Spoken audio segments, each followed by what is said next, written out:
मैं संदीप कुमार, इंचार्ज प्रधानाध्यापक सम्मिलित विद्यालय साविस्को, आज कक्षा 8 के छात्रों को पाठ नंबर 2 के बारे में बात करेंगे।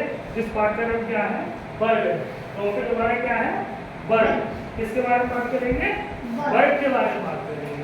अगर वर्ग को हम उसको अंग्रेजी में बताएं तो क्या कहते हैं? स्क्वायर बोलते हैं। क्या बोलते हैं? क्या बोलते हैं? स्क्वायर। क्या बोलते हैं? स्क्वायर। तो वर्ग होता क्या है पहले ये जान लें। अगर कोई संख्या है और उसी संख्या में हम क्या कर दें? गुणा कर दें। क्या कर दें? गुणा। तो जो प्राप्त संख्या होगी उसे हम क्या कहते हैं? वर्ग कहते हैं। क्या कहते हैं? वर्ग कहते हैं। अगर हम कहें यदि किसी संख्या को उसी संख्या से गुणा करें तो जो गुणनफल प्राप्त होता है उसे हम क्या कहते हैं? वर्ग कहते हैं। ठीक है, हम एक लिख देते हैं, डेफिनेशन लिख दे रहे हैं। वह संख्या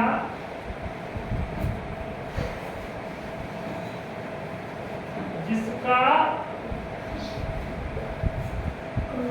क्या हम ऐसे कहें, देखो यदि किसी संख्या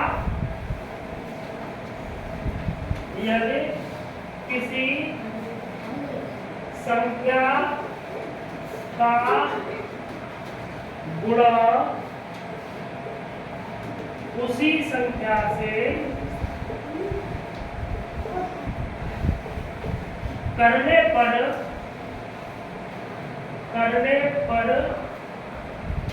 प्राप्त गुणनफल को वर्ग कहते हैं। क्या कहते हैं? वर्ग कहते हैं। जैसे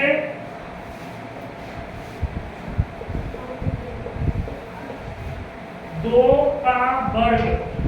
अब देखना, समझना, इसका एक नोटेशन, एक प्रतीक भी होता है। कैसे लिखेंगे? जैसे हमने कहा 2 का वर्ग, तो 2 का वर्ग कितना होगा? 2 का गुणा हम 2 से करें तो कितना हो गया? कितना हो गया? 4। 2 का 2 से गुणा करें कितना होगा? 4। तो 2 का वर्ग कितना हो गया? 4। अब इसको लिखेंगे कैसे? देखो, वर्ग का जो चिन्ह होता है, जैसे 2 है, अब 2 का वर्ग हम ये नहीं लिखेंगे, ये चीज लिखना जरूरी नहीं है। 2 पे हम क्या लगा देंगे? 2 लिख देंगे ऊपर, तो इसे बोलेंगे 2 का वर्ग। यानी ये क्या चीज लिखी है? 2 का वर्ग। तो 2 का वर्ग कितना होता है? दूसरी संख्या को 2 बार गुणा कर तो कितना हो गया? 4 हो गया। कितना हो गया? 4। अब मैं लिखूंगा 3 का वर्ग, बता दो। 3 लिखेंगे और ऊपर वर्ग का ही चिन्ह है, या इसे बोले 3 का स्क्वायर। मैंने क्या कहा था? वर्ग को स्क्वायर भी कहते हैं। वर्ग को क्या कहते हैं? स्क्वायर। तो 3 का स्क्वायर कितना होगा? 3 गुणा 3। तो 3 का 3 से गुणा करें कितना होगा? 9। कितना होगा? 9। समझ में आ रही बात? 3 का वर्ग कितना होगा? 9। 2 का वर्ग कितना होगा? 4। अरे 4 का वर्ग कितना होगा? 4 गुणा 4 कितना हो जाएगा? 16। अरे 4 चौक 16। अरे उसी को गुणा करना है। ठीक है, 4 चौक 16। अब 5 का वर्ग कितना होगा? बताओ। 5 का गुणा कितने से करेंगे? 5 का 12 याद है ना? 5 का 12 25। ठीक है, 6 का वर्ग करेंगे तो कितना होगा? 6 गुणा 6 यानी 36। बात हो जा रही है? ठीक है। अच्छा, यहाँ पे एक चीज और बता दे रहा हूँ आपको। अगला चैप्टर मिलेगा, थोड़ा इसमें ध्यान रखना। इसी से रिलेटेड अगला वाला चैप्टर है तुम्हारा वर्ग एंड वर्गमूल। वर्गमूल भी आता है इसी में, दोनों चीज आती है। वर्ग पहले हम वर्ग पढ़ेंगे, उसके बाद वर्गमूल पढ़ेंगे। ठीक है, अब देखो इन पर ध्यान देना है आपको थोड़ा सा। कैसे ध्यान देना है? जैसे हमने कहा 2 का वर्ग कितना है? 4। कितना? 4। अब उल्टा देखो करेंगे, 4 का वर्गमूल कितना है? 2। कितना है? 2। समझ रहे हैं? 2 का वर्ग कितना था? 4। 4 का वर्गमूल कितना होगा? 2। ऐसे ही 9 का वर्गमूल कितना होगा? 3। 16 का वर्गमूल कितना होगा? 4। 25 का वर्गमूल कितना होगा? 5। बात समझ आ रही है? वर्ग और वर्गमूल आपस में क्या होते हैं? विपरीत होते हैं। क्या होते हैं? उल्टे होते हैं। ठीक है, यानी 2 का वर्ग कितना हो गया? 4। तो 4 का वर्गमूल कितना हो गया? से कम 20 तक वर्ग याद करेंगे। तो मैं वर्ग लिखवा दे रहा हूँ आपको। 7 का वर्ग कितना हो जाएगा बताओ? 7 × 7 तो 49 कितना 49 मैं लिखवा दे रहा हूँ, ठीक है। 8 का वर्ग कितना होगा? 8 × 8 यानी 64।